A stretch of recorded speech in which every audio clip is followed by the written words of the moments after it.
항상 기도하며 낙심하지 말 것.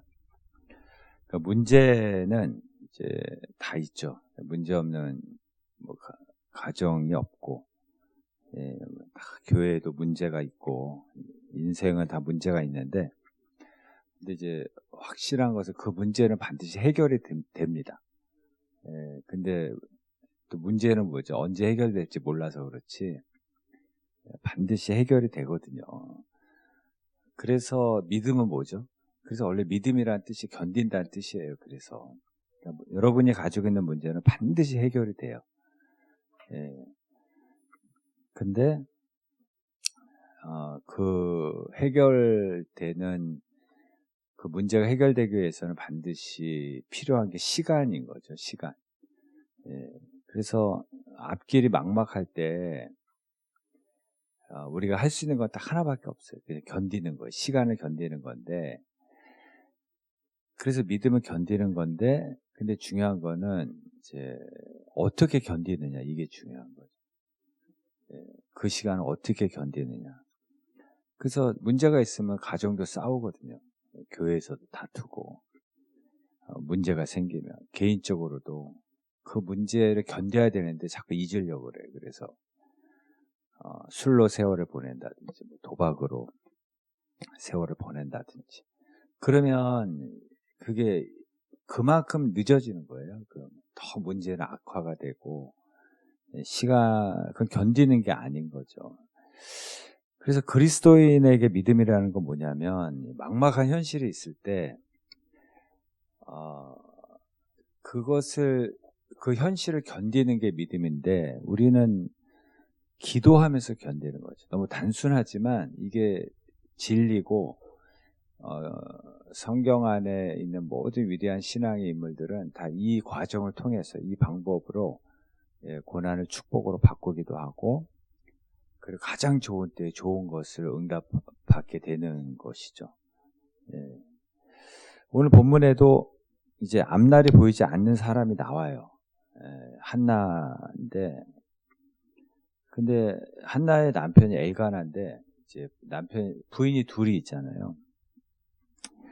한나는 아이가 없고 브닌나는 이제 아이가 있는데 여기 4절 한번 보시겠어요?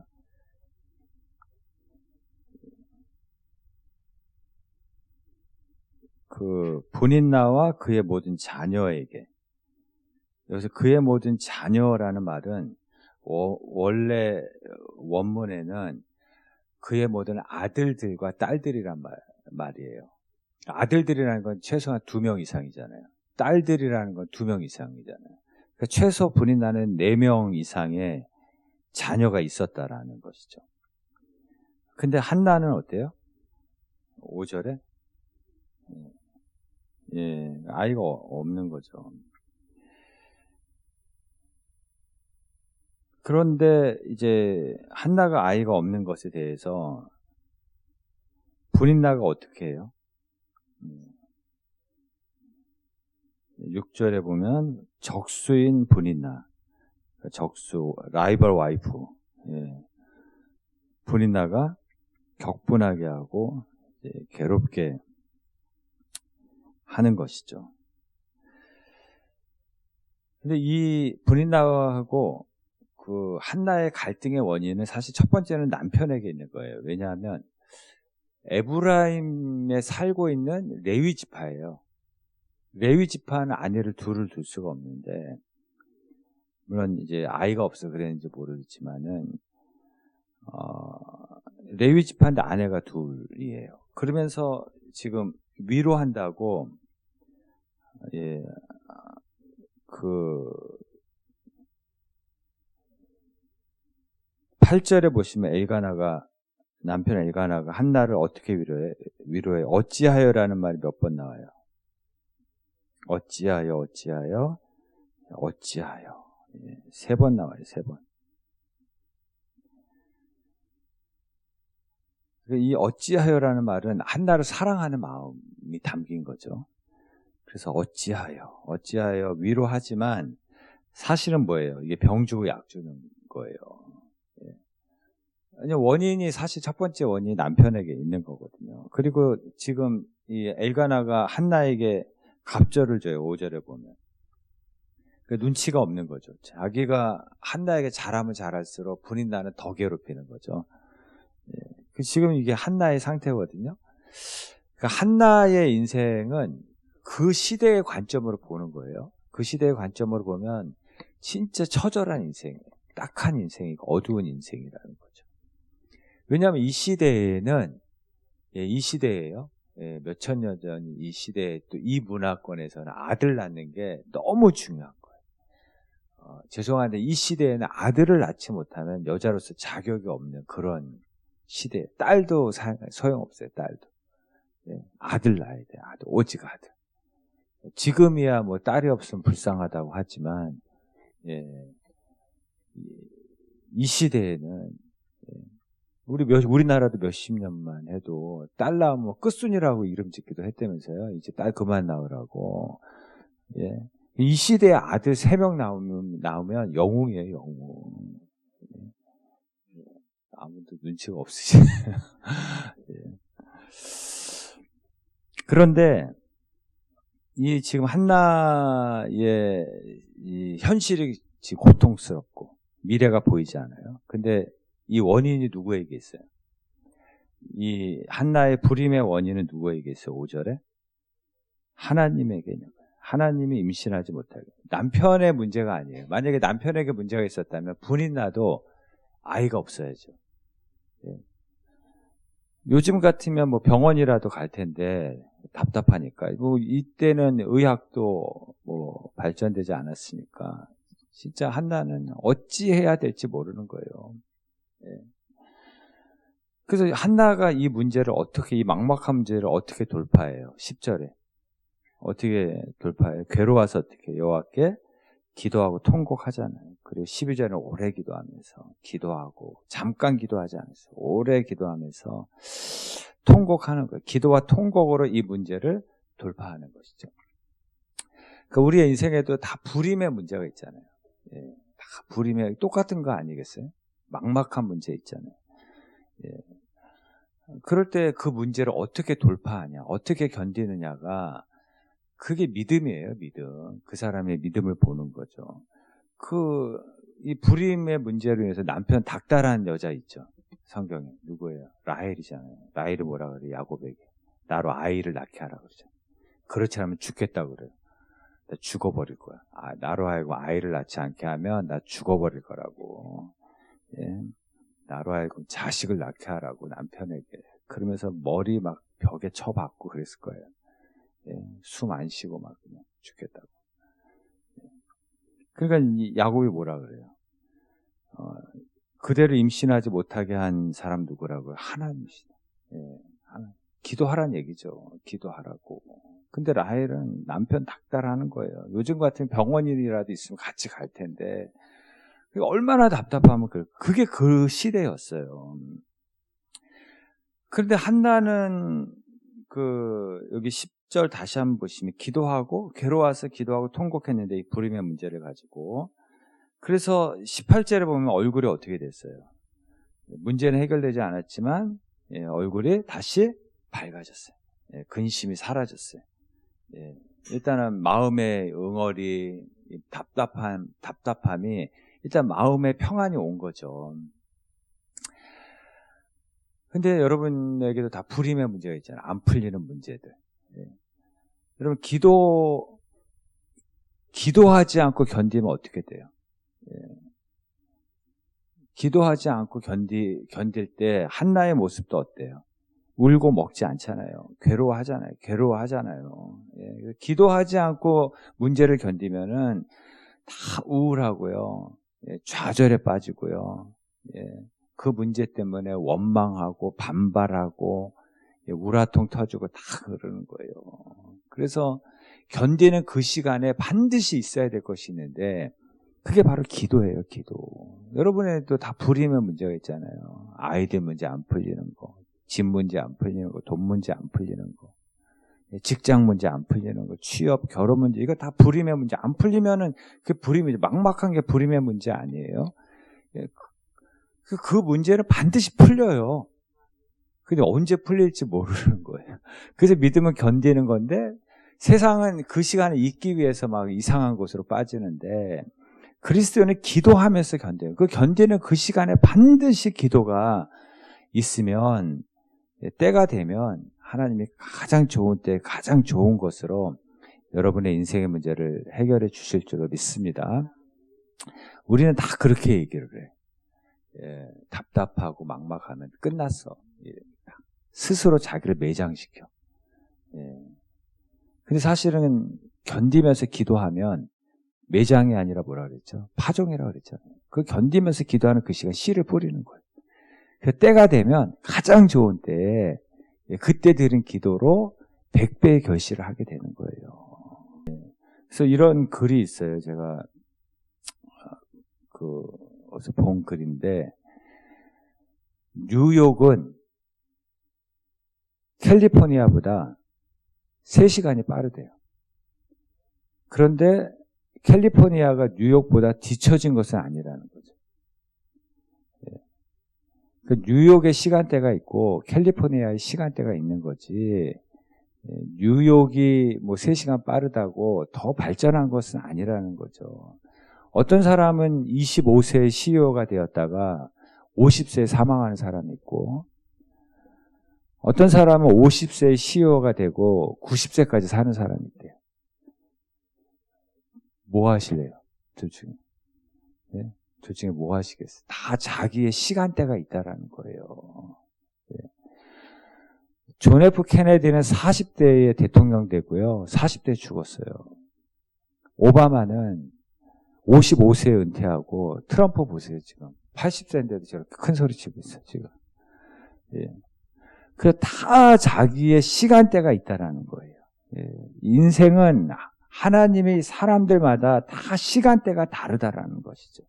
내가 다른 사람보다 빨리 뭔가를 성취했다고 교만할 필요도 없고 그런 사람을 부러워하거나 의기소침할 필요가 전혀 없다라는 거죠. 그래서 우리 얘기하잖아요. 뭐 장미하고 코스모스하고 그게 똑같을 수 있냐라는 거예요. 다 자기의 시간대가 있는 것이지. 예. 그래서 봄이잖아요. 그래서 이 봄에 누가 잘 풀렸다고 이야기를 들으면 저 사람은 봄에 피는 꽃인가 보다 그렇게 생각하시기 바랍니다. 예.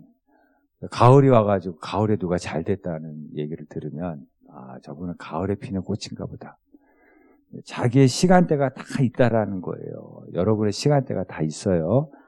예. 갈렙은 85세 꽃이 피고 모세는 80세 꽃이 피잖아요.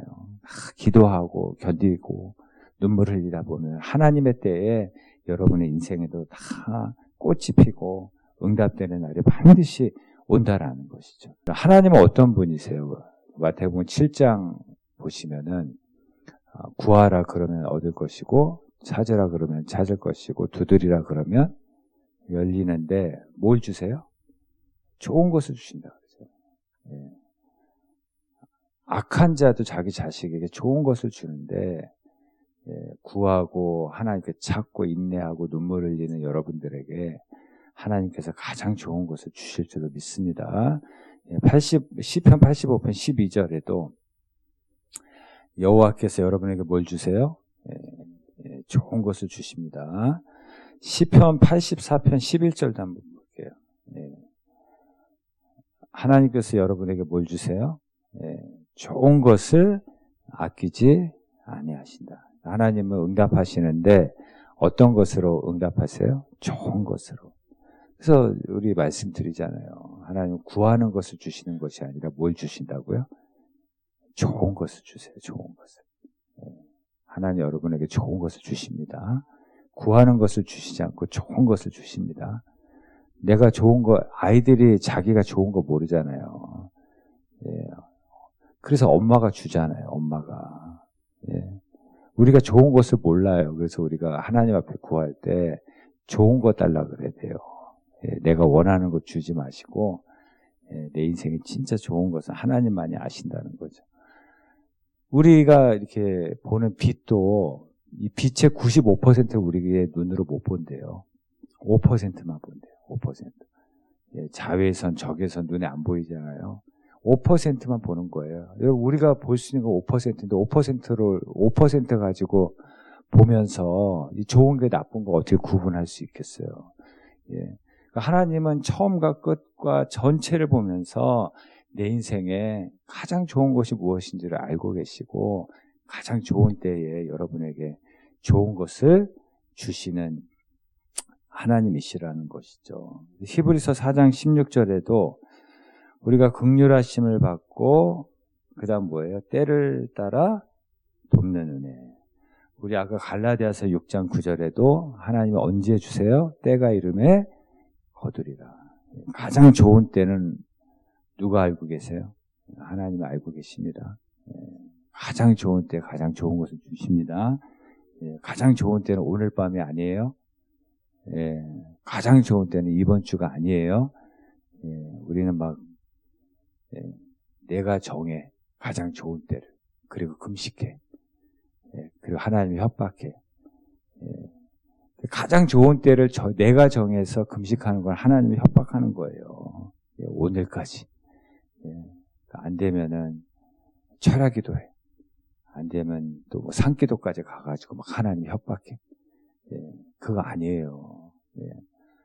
가장 좋은 때에 가장 좋은 것을 주시는 하나님을 신뢰하는 사람만 하나님의 때가 될 때까지 인내하고 기다릴 수가 있다라는 것이죠. 그래서 시편 106편에 나중에 보시면 이런 말씀도 있어요. 여러분이 정했어요. 가장 좋은 때를 정하고 가장 좋은 것이 무엇인가를 정했어. 그래서 그거를 막 지나치게 요구해서 얻어냈어. 근데 얻어내기는 얻어냈는데 그게 여러분의 영혼을 낙심하게 하고 절망한다는 표현이 있어요. 여러분의 영혼을 망친다라는 거예요.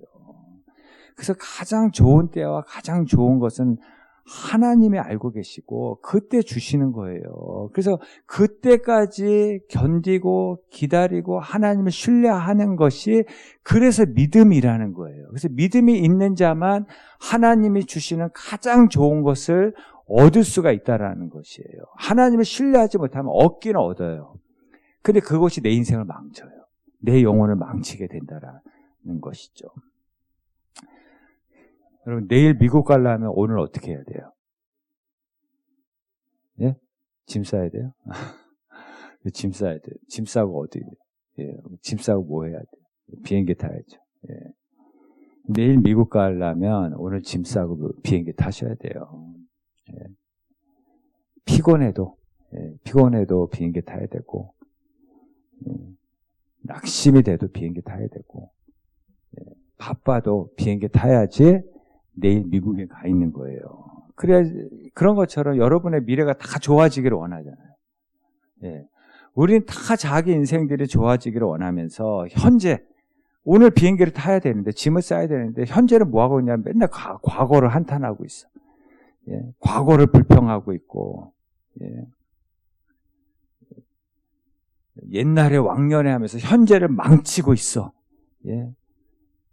과거를 생각하면서 막 현재는 우라통 터져 있고 화병에 걸려 있어. 근데 무슨 미래가 좋아져요. 여러분이 내일 미국에 가려면 오늘 피곤하고 힘들고 어려워도 짐을 싸고 비행기를 타야지 내일이라는 시간에 미국에 가 있는 거예요. 자꾸 과거를 한탄하고 과거를 후회하고 과거를 불평하면서 현재 그러고 있으면 절대로 미국 못 가는 거예요. 그러니까 여러분의 미래가 좋아지기를 원한다고 하면서 우리는 현재를 다 망치고 있다니까요. 과거를 묵상하면서. 내일 미국에 가시기를 원하시는 분은, 내일 축복의 땅에 들어가기를 원하시는 분은 오늘 하나님 앞에 엎드리시길 바랍니다. 오늘 하나님 앞에 눈물 흘리시고 오늘 하나님 앞에 매달리고 좋은 거 달라고 기도하면 여러분 내일은 반드시 축복의 땅에 가 있습니다. 축복을 하나님 여러분 주십니다. 그게 한나의 인생 아니에요. 한번 보세요.